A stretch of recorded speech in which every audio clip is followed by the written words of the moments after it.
প্রথম প্রেম বলতে কিছু নেই। তুই যাকে বিয়ে করবি সেই তোর প্রথম ভালোবাসা।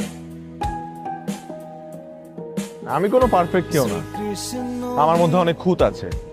এই সবকিছু জেনেই কিন্তু বৃষ্টি আমাকে অ্যাকসেপ্ট করেছে। আমরা আসলে ভুল মানুষের পেছনে সময় দিই, ভালোবাসি, যারা আমাদেরকে ইমপারফেক্ট বলে দূরে সরিয়ে দেয়।